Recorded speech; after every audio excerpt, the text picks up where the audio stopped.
Absolutely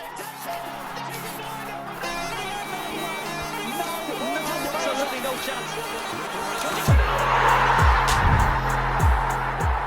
When all of us first saw Shafali Verma about 5 years ago, we could have foreseen such a day in our future, but in that scenario, she would have already been the star of the tournament, and this would have been a way to cap the successful campaign. But here, however, she came in from the cold straight into the knockouts, and what a fairy tale if I've ever seen one, Ayaz. Oh, absolutely. Shafali Verma, I think, there were obviously eyebrows raised when she wasn't part of the squad. And then to be out for so long, coming in the knockout stage, as you said, coming in from the cold and showing such hot form. It didn't happen in the semi-final against Australia, but it mattered. Her form came across when it mattered the most. And what's important is with bat and ball. So, in a bit, we know that she has been like Virendra Sehwag, as a player.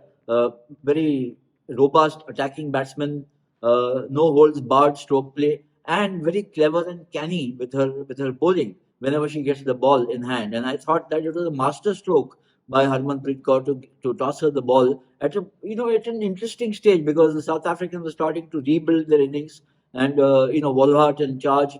But obviously, Shefali Verma in her first over and in her second over, picking up those 2 wickets and completely disrupting the momentum of South Africa's campaign to win this title. Yeah, and it was a rain-marred match in the beginning, and it was a tense final. Some people might have thought that both of them had gone through upsets in the sense that they beat their more fancied opponents in the semi-finals, and there was a chance that one of them might capitulate because they've never been in this situation. But no, they were both teams were competitive. It was a tense final, and it seemed like India were a bit short on runs after the first innings. They didn't even reach 300, but they were electric in the field, especially ground fielding, and they chipped in with wickets whenever South Africa were building their chase. But where do you think South Africa actually messed up? Was it the over-reliance on Laura Woolbart? Well, I mean, at that point in time, she had to kind of play some high risk shots because the run rate or the asking rate was mounting. They needed about 78 runs of 7 overs, so that's always a tough call. I think for Laura Wolhart, there was not enough support. I think the big blow was Marizan Cup. Her wicket, her dismissal, because she's very experienced, and you needed someone, or the South Africans needed someone to stay the course with Woolhart, and she would have batted through till the end had somebody supported her, and that didn't happen. So I thought that the Indians, obviously familiar with the conditions, more in tune with how the pitch would behave, perhaps even the climatic conditions, more experienced in terms of international exposure, I would imagine, but also in terms of depth of talent, in batting, in bowling. Remember, the lower order contributed so many runs for India. We didn't get past 300, but 298 was a formidable score against South Africa. South Africa have had an up and down tournament in many ways. One match they got bowled out for 69 against England, then went on to thrash them by over 100 runs in the semi-final.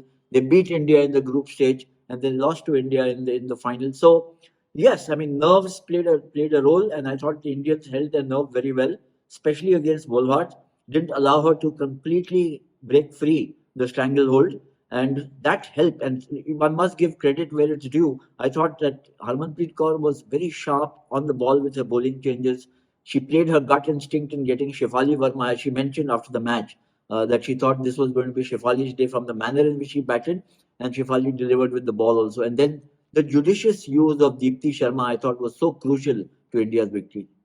Yeah, and talking of Deepti Sharma, she ended up being the player of the tournament. And like over ever since the 2017 World Cup final, where a lot of more people started watching the women's game, it seemed as if the attention has always been, at least among the casual fans, the attention is always more on the Smriti Mandanas of the world or the Harmanpreet Kaurs. But Deepti Sharma has been the most consistent player across like almost a generation now, and be it at the WPL, be it for India, and she's always been there. She's always done both her roles. I mean, she could always be faster between the wickets while batting, but she makes up for that with both her skills, as with bat and ball. And what a time to be rewarded for that. Oh, absolutely. In my opinion, if you look at what has happened over the last 10, 12 years, she has been India's MVP, most valuable player.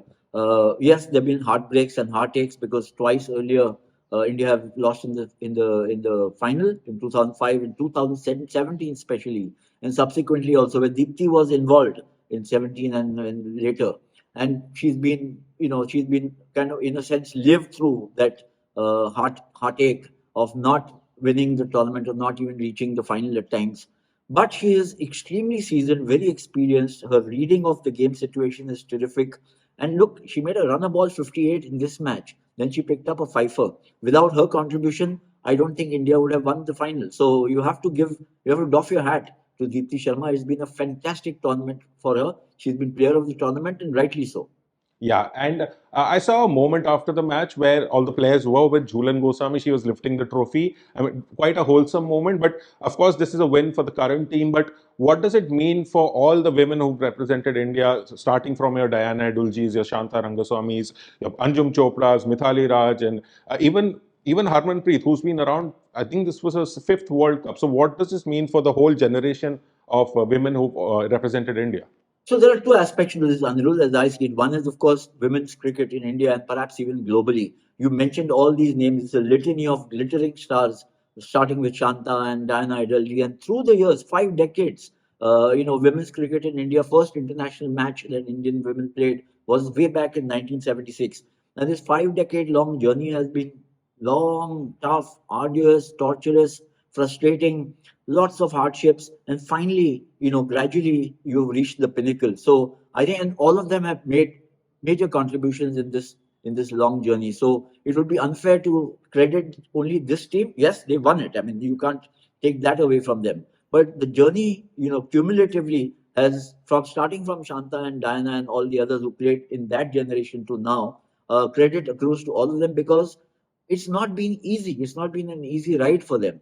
Now the other part that Indian women's cricket has reached the pinnacle, and I think it will raise the level of interest and participation in the sport in India certainly, but also globally. I mean, I think the impact and the ramifications of this victory will be very similar, perhaps, to what we saw when Kapil Dev's team won the 1983 World Cup, beating West Indies, and the kind of impact it had on the national psyche and global cricket. The not just the way cricket is played across the world, but also the ramifications, the consequences, the financial growth that we have seen, the interest, how India has become the hub and the El Dorado of cricket in the world. I think that's happening, and once that happens, there'll be an upliftment of women's cricket all over the globe because you will see more and more girls. Look at what the South Africans have achieved this year.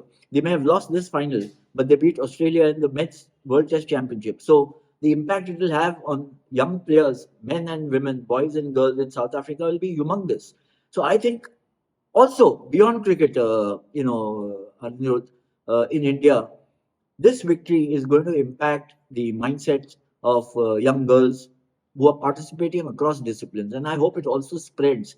It kind of seeps into the mindset and alters the mindset of people who are their wards, their parents, their societies, their families, and allows them, encourages them to participate in sport so that, not only do they actualize their own potential and realize their dreams, but they also enhance India's prospects of becoming a sporting nation.